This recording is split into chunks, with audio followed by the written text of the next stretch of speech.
Broadcasting to you live from the Milky Way Galaxy, the solar system, planet Earth, North America, the United States of America, Kentucky, Louisville to be specific. Hello, everybody, and welcome to another episode of Strictly Browns here on the TNAM network, part of TheNewAmericanMedia.com, because the old American media has failed us. Happy Victory Monday to everybody out there in Cleveland Browns land. Guess what? We have now clinched the first non-losing season since the end of the George W. Bush administration. Yes, that's 2007.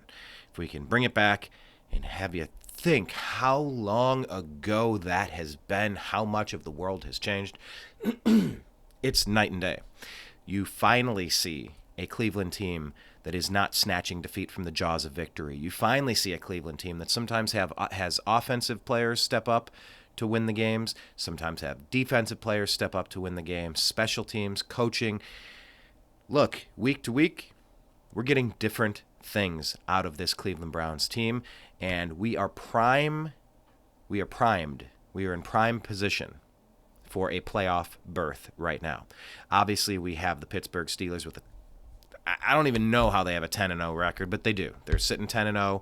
But the Browns have the number one wild card slot if the playoffs were to start today. And if they started today, we'd play the AFC East leading Buffalo Bills. So I wanted to go through our show notes about the game. Baker in the very first part of the first quarter had very poor situational awareness in his end zone, almost leading to a safety. You just have to be a little bit more aware. You know, he was back there around the 5-yard line, took a sack. It could have been a safety. You have to be a little bit more aware of that. And if you have to, you tuck it and run forward. It's just situational awareness. It was good special teams to get us pinned down there from the Jaguars. But anyhow, kicked the ball back, gave it to the Jaguars, who took it down and got a field goal. Put us in a hole, 3-0. That's not how you want to start your games. On the ensuing kickoff, Dearness Johnson took the punt near up to about the 45-yard line. I think Dearness Johnson proved in the absence of Nick Chubb back in the day, a few weeks ago when he was injured. Dearness Johnson stepped up and performed admirably under those circumstances. So Dearness Johnson in the kick return game, I think that's something to look forward to the rest of the year, along with Donovan Peoples-Jones. Hopefully they can keep improving that unit because special teams is very important. I guess they say there's 3 components to the games: offense, defense, special teams, but there's really 4. Coaching is another one. And I guess in this game, maybe there's 5. Officiating. We'll get to that later. I'm just going to touch on it, but it was pretty terrible. Baker and his play action pass to Landry dragging across, it was like almost like a screen. Baker rolled left and Landry pulled left off the right side and came back around, almost like a pulling guard. Dropped it off to him with a really nice run. Really nice pickup there. And then a touchdown pass from Baker Mayfield to Jarvis Landry on a dart. Browns take a 7-3 lead. I just want to say, Baker, he missed 2 wide open touchdown attempts. I'll get to that in a second. But, he's also making passes that very few people in this league can make. Very few people are going to be able to make a lot of these passes, and Baker makes them. Yes, we've seen this season. There's a track record now. He does have a tendency to miss some of the wide open ones. But he can hit the contested ones. I guess the comparison is like a basketball player that can hit Kobe can hit these wild spinning, flailing, falling out of bounds, or LeBron can make some of those really difficult shots. And then sometimes you can struggle with the wide open shot when you think too much about it. It's too in front of you, but when you're just in a zone and you're reacting, you're just going. But when you see it, you overthink it and you airmail some of these passes. Anyway, the running back Robinson for the Jaguars kind of ran all over us. Had plenty of good moments against our defense. Obviously, look, our defense is missing our 2 best players. Myles Garrett on the front line at defensive end, and then, of course, Denzel Ward on the back end. Not to mention Greedy Williams and Grant Delpit and all these players that are injured for the Browns. So, look, we're struggling, but we're getting enough done to get it done. The Browns bent on that next drive, but didn't break. Jacksonville had to settle for a field goal, so now it's a 6-7 score. Browns up front. Baker had great pocket awareness and a scramble then afterward, leading to a Kaderl Hodge first down catch. It's nice having him back. Obviously having Odell Beckham Jr., one of our most important players on offense, having him out right now, it's less than ideal. So seeing people like Kaderil Hodge stepping up is very important. I guess he had earned the number 3 wide receiver slot ahead of Rashard Higgins, but then he was injured, so we didn't have him. So it's him coming back really does make a difference for the Browns. It's nice to see. Baker rolling left, another completion to Landry, another great pass to Hodge. Baker was on point. He obviously airmailed and missed 2 easy touchdowns. That's what some of the hack journalists are going to look at. You're going to look at the highlights, and you're going to use that to kind of trash Baker Mayfield. But Baker Mayfield threw 0 interceptions. He threw 2 touchdown passes. We'll get to that in a second. He did enough to get the win. Baker then, after that other great pass to Kaderil Hodge, he missed Higgins on an easy touchdown. Browns have to settle for a Cody Parkey field goal, taking a 10-6 lead. Then the Browns subsequently give up a deep pass to Johnson. Now we're trailing 13-10 to the Jaguars. I just wanted to say, too, I've noticed this all season, and this is our question of the day. Who is on the current Mount Rushmore of current signal callers? So it's the current Mount Rushmore of quarterbacks who can use the hard count to draw offsides, encroachment penalties, and free plays. Baker's right there, and that's smart, and that forces your linemen and your offense to be smart. Because if he outsmarts our own team, it doesn't work, and we've seen that in the past. But we're getting some extra plays. We're getting some extra 5 yards, some drive extenders. It's very important. It's an underutilized weapon. Every quarterback should be doing this. I've been saying this since I used to watch John Elway pull the Browns offside back in the late 80s. But anyway, Landry, great. Yeah, he had a couple great grabs at the end of the second quarter, and then leads to a Baker perfect touchdown pass to Austin Hooper, 17-13. Browns take the lead. Retake the lead. And then the Jaguars drive at the end of the half. Rosas misses a 54-yarder off to the right. Browns are up ahead. So then into the third. Baker with a really nice pass to Harrison Bryant. Big catch, and then a fumble to start the third quarter. See, that's where this Browns team is good. But the problem is we need to be great. Because that's what we're aiming for. Good is not okay. Obviously, if we haven't won in 13 years, we haven't had a non-losing season in 13 years, I'll take it because at least we're not trash. We're not a joke. We're not tanking now and playing for draft picks, playing for pride. We're playing for playoffs, but we've got to get better. We have to control that ball. Like I said, kudos to Baker for not giving up any interceptions, but on the flip side, Harrison Bryant, you got to hold on to that ball, bro. Got to do it. And who took it away? Wasn't it the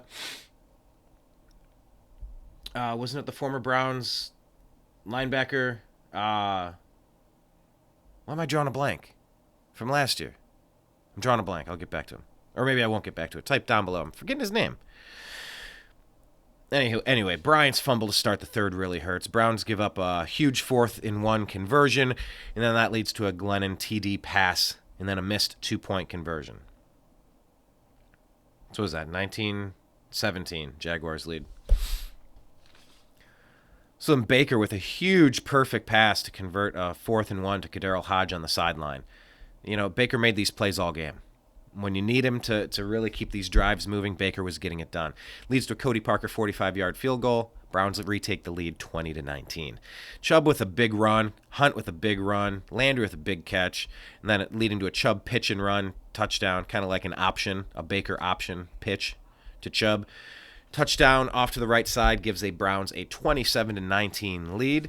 And then, of course, I'm not going to go into the weeds. We can delve into this a little bit more in depth. If you want to in the comments, please do. But man, oh man, really bad officiating.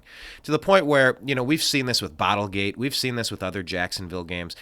If this officiating crew isn't completely tied to Vegas and mobsters and gamblers, I really can't explain some of these calls that we were seeing that were almost the ones that we've seen over the past 13 years that just, it seems like the ticky-tack stuff, they're trying to sway a game, they're trying to cover a spread, they're trying to pull an upset. And, I need to know.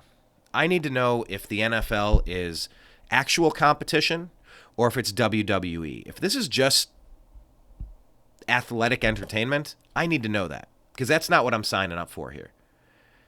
If this really is competition, Tim Donaghy, I always go back to it with the NBA.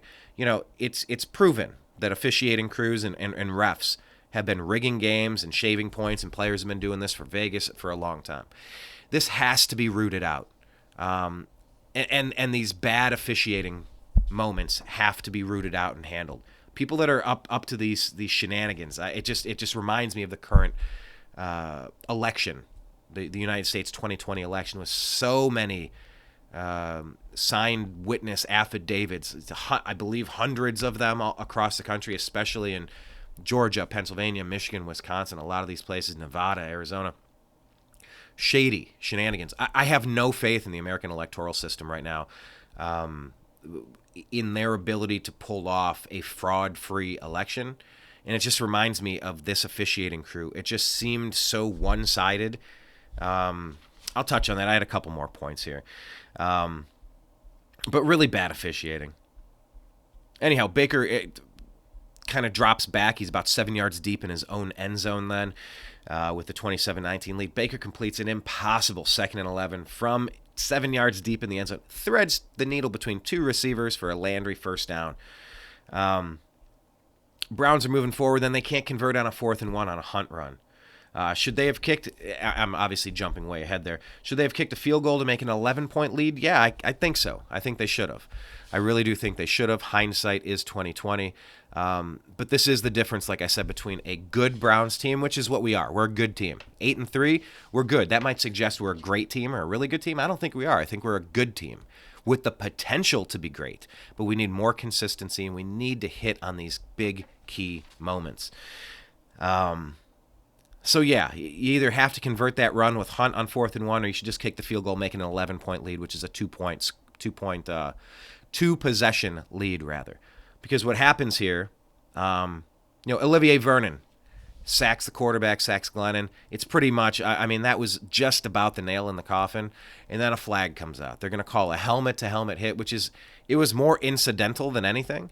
It was maybe a tap from the side of the helmet. This was not what you're supposed to be protecting your quarterbacks from. These aren't these devastating concussion-driving hits. This wasn't helmet-to-helmet leading with the helmet. There was some incidental contact. You let the guys play when it's a play like that. You can't be rigging the results of a game based on ticky-tack stuff. Watch the play. You tell me. Do you agree or do you disagree? I think it was some ticky-tack crap. Anyway, after that gives new life to the Jaguars. Robinson run, pushing the pile, brings the game to a two-point difference, 25-27. Sendejo defending on the 2-point trying attempt. He gets a pass defense or an interception, whatever you want to call it. I think his feet were out, but I don't think it matters. Obviously, it wasn't connected. Browns maintained that 2-point lead. Then they kicked off. They didn't go for the onside. Maybe they should have went for the onside. Obviously, hindsight is 20/20. The Jaguars chose to kick. And then the ensuing possession, Chubb runs out the clock with 2 first downs. And then, of course, then you get this phantom holding call. See, this is the type of crap I'm talking about. You can go back there. There's several key strange officiating moments here.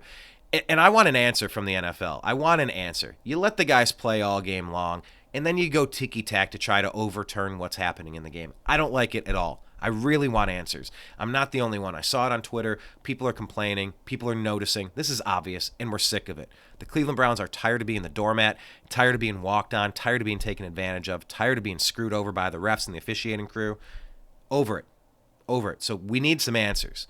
And Stefanski and the head coaching staff really need to pressure the NFL to get some answers from this officiating crew. Put them on blast. Let's go on the offensive here. Because what if we have to use this officiating crew again?